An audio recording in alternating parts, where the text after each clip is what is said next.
ஐயோ கேளுங்கடி இந்த கதையை. நான் காத்தால 3 மணி எழுந்துக்கிறேன். அவன் 3 மணி வரைக்கும் பெச்சிட பார்த்துட்டீங்க. சேவை கூட அந்த ஏந்துக்காது. இதெல்லாம் எந்த ஊரில் நடக்குமா இது? காலையில ஏந்து வாச பெருக்கி கூட்டி தண்ணி தெளிச்சதுனா தான் துணி என் துணி அவன் துணியை துவச்சி அழைச்சி காய போடுறதுனா தான். பத்தாவதுக்கு பாத்திரம் தேய்ச்சி அவளுக்கு சமைச்சதை நான் தான். இம்பட்டு வேலை பண்ணிட்டு இப்போ கடைசியில் ஊட்டியே நான் தான் பெருகிட்டு இருக்கேன்.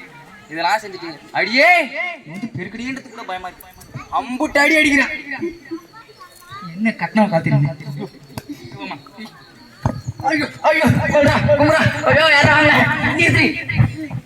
எதுடி மாடி அடிக்கிற? என்ன வேலைடா பண்ணி வச்சிருக்க? என்னமா பண்ண? நீயே சொல்ற. துணியெல்லாம் கூட காலையில துவைச்சு போட்டேன். அது இல்லடா. துணியெல்லாம் கூட ஆயின் பண்ணி வச்சிட்டேமா? அது இல்லடா. உனக்கு 2 கண்டா ஸ்டோர் விட வச்சு வச்சிட்டேன். அதுவும் இல்லடா. என்ன நீன்னு சொல்லிட்டுமா? இவ்வளோ பண்ணி கேஸ் ஆஃப் பண்ணிடா. அட ஆமாமா மறந்துட்டேன். என்ன ஓமாமா? இந்த உலகம் எதை நோக்கி போயிட்டு இருக்கு தெரியுமாடா? எல்லாம் பணத்தை நோக்கி தான் போயிட்டு இருக்கு. நானும் அதை நோக்கி தான் போறேன். நீ எங்கடா போற? எங்க வாடா. ஒரு கேஸோட விலை 10,000 ரூபாய். அடியே கேஸோட விலையே 1000 ரூபாய் தாண்டி. 3 சைபர் வருதுல்ல, அப்ப 10,000 ரூபாய் தானே? 3 சைபர்னா 1000 ரூபாய் தாண்டி. 3 சைபர் வருதுன்னா 1000 ரூபாயா? என்னையே சந்தேகம் பாருயா? உன்னை கட்டின பாவத்துக்கு முக்கிய நான் தான் வேலை செய்யறேன், வெளியில நான் தான் வேலை செய்யறேன். மொத்தத்துக்கு இவ்வளோ அடி அடிக்காடி என்ன? சரி அது இருக்கட்டும். கிச்சன்ல இந்த தக்காளி எங்க? கிச்சன் பக்கமே போனதுல தக்காளி வாங்கிட்டு இருடி. நான் உனக்கு கேட்கறேன் கேளு. 2 நாளுக்கு முன்னாடி 2 கிலோ தக்காளி வாங்கிட்டு வந்தேன். 6 கிலோ உளுந்து, 4 கிலோ கடலைப்பயிறு, 6 லிட்டர் தயிர், 10த்துக்கு அரிசி மாவு வாங்கினேன். இதெல்லாம் இருக்கு. தக்காளி எடுத்து பேஸ்ட்ல போட்டேன். கடலை மாவும் அரிசி மாவும் எடுத்து பேஸ்ட் பேக் பண்ணாங்க. அழகா இருக்கானாங்க. என்ன சொன்ன? போது பார்த்தா இந்த பெச்சல் தீ போயிடுது. என்ன சொன்ன? ஒண்ணும் இல்லம்மா, போன் ஊத்து போடுமா. இருடா வரேன். ஹலோ வந்துட்டீங்களா? ஆந்த வரேன். ஒரு நிமிஷம் இருங்க. இங்க வாடா. என்னம்மா? இதுக்கு டைம் விட்டு போடலாம். எதுக்குமா அவ்வளோ போனா? இல்லைங்க, மேக்கப் செட் ஆர்டர் பண்ணியிருந்தேன், வந்துடுச்சா, போய் வாங்கிட்டு வந்துடுறேன். எட்டு சார் பண்ணி பட்டிமா கடனை கத்தணுமா? என்னங்க செருப்பு போட்டுமான்னு சொன்னமா? போட்டிருக்கேங்க ஹீல்ஸ். அதுவும் என் கத்தாண்டி.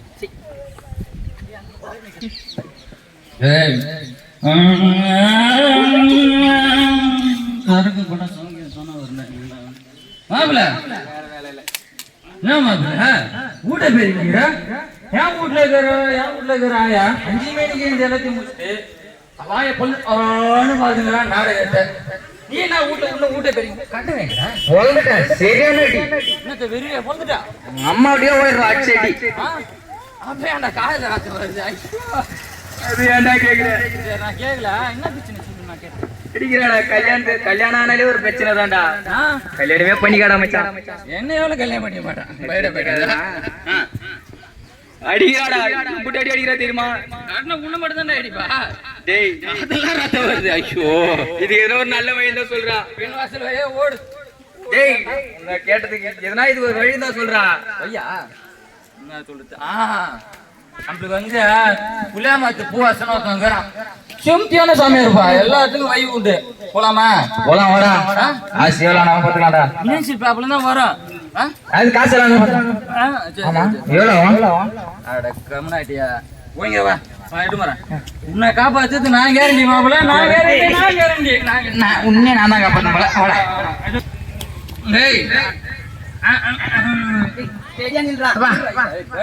கஸ்டமர் வந்துட்டாங்க. அம்மா ஆட்டோ வந்துருக்கா?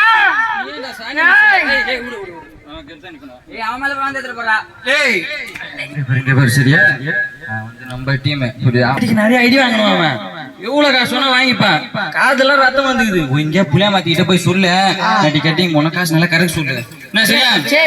ஆத்தான கட்டி போ.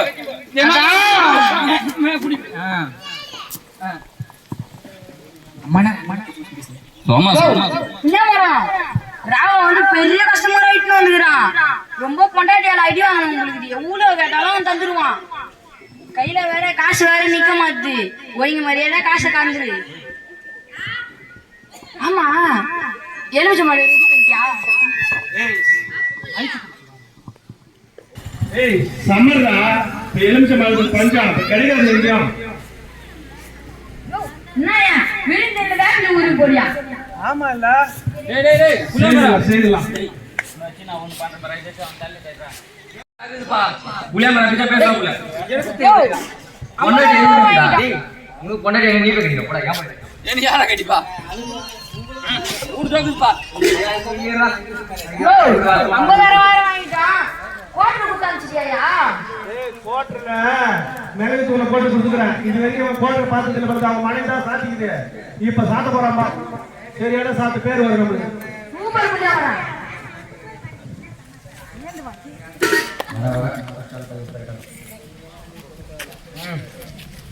இந்தாமா என்னடா இது?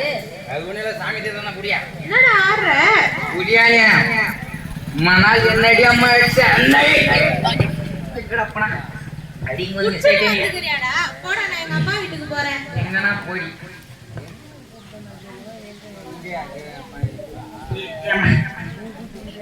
என்னடி எங்க காண ஏசமதியா நான் மணி 8 ஆகுது ஏன் மணி நாம ஏந்து வர ஏன் மணிக்கு எந்த வேலை செய்ய மாட்டா இல்லை உணர்ச்சியா இருக்கானம்மா ஏ சமதியா அம்மா என் பொண்டாட்டி மேக்கப் போட்ட பாத்தியமாளா ஐயோ என் பொண்டாட்டி அங்கே தான் நான் போனேன் தெரியலையே அந்த மந்திர சாமி அவருக்கு 200 கோட்டை கொடுத்துட்டு என்கிட்ட 50,000 வாங்கிக்கிறான் உன முதல்ல சாவடிக்கிறா கத்தருக்கு ஸ்தோத்திரம். உங்க குடும்பத்துல பிரச்சனையா இருக்கா? கத்தர் சொல்றது கேளுங்க. கத்தர் என்ன நம்ம சொல்லியிருக்காரு? மனைவிகளே புருஷனுக்கு கீழ்ப்படிங்கன்னு சொல்லியிருக்காரு.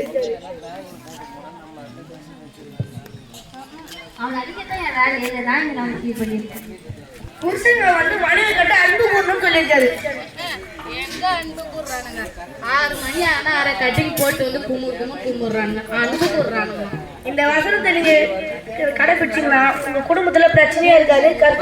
கத்தர் உங்களை ஆசீர்வாதமா வச்சுப்பாரு. ஆமென். என்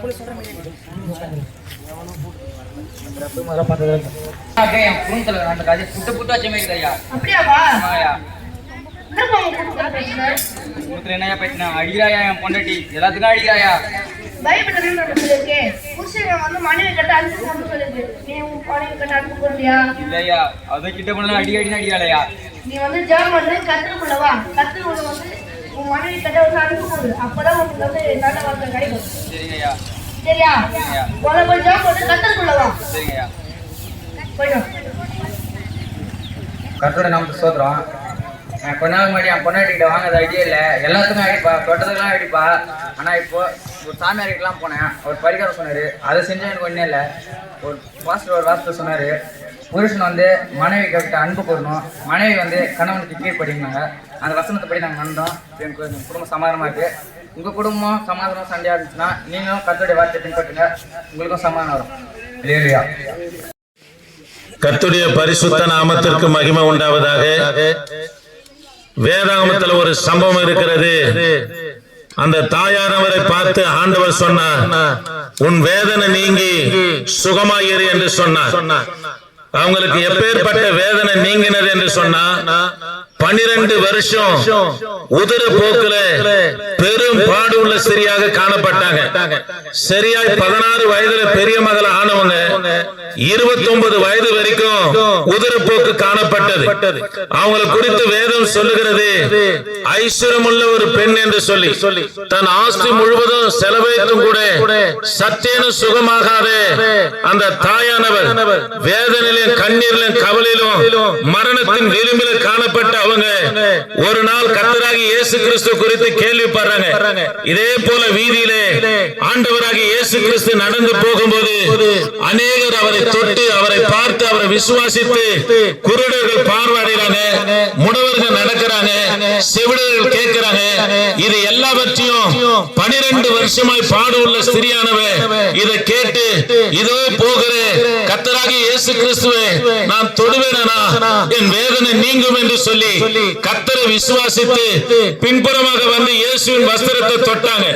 தொட்ட மாத்திரத்திலே கர்த்தருடைய வல்லமை புறப்பட்டு போனது. அப்போது கர்த்தர் கேட்டாரு, யார் என்னை தொட்டது என்று சொன்ன மாத்திரத்திலே கர்த்தருடைய சீஷர்கள் சொல்றாங்க, ஐயா உம்மை திரளான ஜனங்கள் நெருக்கிறாங்களே தொடுறாங்களே, யார் உன்னை தொட்டது என்று கேட்கிறீர்கள் என்று கேட்ட போது என்னை விசுவாசத்தோடு ஒருவர் தொட்டா என்னிடத்திலிருந்து வல்லமை புறப்பட்டு போனது என்று சொன்னார். தேவ பிள்ளைகளே, அந்த ஸ்திரியானவர் கர்த்தருடைய பாதத்துக்கு முன்பதாக விழுந்து, ஆண்டவரே 12 வருஷ நாள் அளவாய் பெரும் பாடு உதிர போக்கில் இருந்தேன், பணமெல்லாம் செலவழித்தேன், நிம்மதியின் கவலையை இழந்து மரணத்தின் விளிம்பில இருந்து உம் வஸ்திரத்தை தொட்ட மாத்திரத்தில் ஒரு வல்லமை புறப்பட்டது.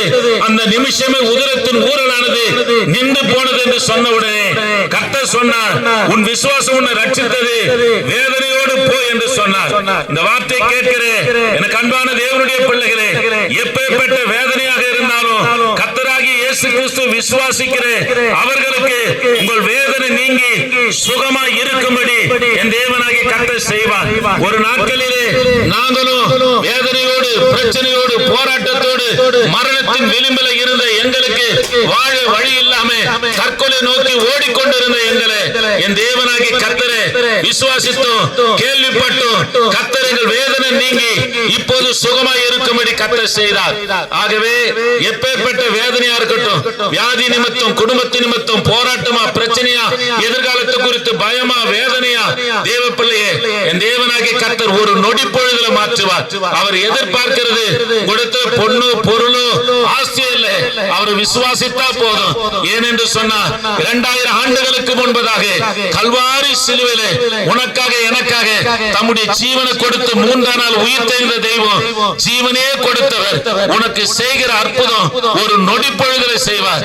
அவர் எதிர்பார்க்கிறது என்னவென்று சொன்னா, நீ விசுவாசிக்கணுங்க, கர்த்தர் என் வாழ்க்கையில அற்புதம் செய்வாரு, எனக்கு மாறுதலை உண்டு பண்ணுவாரு, என் வேதனை நீக்க இந்த ஆண்டவரால முடியும் என்று கர்த்தரை நோக்கி பார்ப்பாயனா தேவ பிள்ளையே, உன் வேதனை நீங்கும்படி கர்த்தர் செய்வார். 28 வருஷத்துக்கு முன்பதாக ஆட்சியனாய் பைத்தியமாய் இருந்தேன், போகாத கோயில் இல்ல. எங்க அம்மாவை எத்தனையோ முறை நிர்வாணமா நிக்க வைத்து பூஜை செய்தாங்க, கொஞ்சம் கூட சுகமாகல. கடைசியா பார்த்தாங்க, ஆகாரம் இறங்கல, சாப்பிட்ட ஆகாரம் எல்லாம் வாந்தி எடுப்பேன், எலும்பும் தோலுமாய் காணப்பட்ட என்ன எங்க அம்மா எங்க அண்ணன் கூப்பிட்டு சொன்னாங்க, இனி இவனை பிழைக்க மாட்டான், போகாத கோயில் இல்ல, மசூதி இல்ல, மந்திரவாதி இல்ல, ஹாஸ்பிட்டல் இல்ல, இனி நம்ம பிள்ளை பழக்க மாட்டான்பா, இந்த வேதனை என்னால பார்க்க முடியல, ஏதாகிலும் கருணை கொலை போல மருந்து கொடுத்திருப்பான். எங்க அண்ணன் ஒரே வார்த்தை சொன்னார், கடைசியா தேவாலயத்துக்கு போலாமா, எவனா கூட்டு போப்பான். போய் வரும்போது சுகமா வரும்படி என் தேவனாகிய கர்த்தர் செய்தார். தேவ பிள்ளையே, உன் வேதனை நீங்கி நீ சுகமா இருக்கும்படி இந்த மாலை வேளையில கர்த்தராகிய இயேசுவின் நாமத்தினாலே நாங்கள் உங்களை வாழ்த்துகிறோம். கர்த்தராகிய இயேசு கிறிஸ்துவை விசுவாசிங்க, கர்த்தர் உங்களை ஆசீர்வதிப்பார். ஆண்டவரே, இந்த வார்த்தை கேட்டதானே இந்த கல்பட் கிராமத்தின் மக்களை கர்த்தாவே உமது சமூகத்தில் வைக்கிறையா, வேதனை நீங்கி சுகமாய் இருக்க என் தகப்பன் நீங்க உதவி செய்யுங்க. தொடர்ந்து உமது பிரசன்ன தயவு கூட இருக்கட்டையா, வழி நடத்துங்க. இயேசு நாமத்தில் ஜெபிக்க நல்ல பிதாவே, ஆமென். பிரைஸ்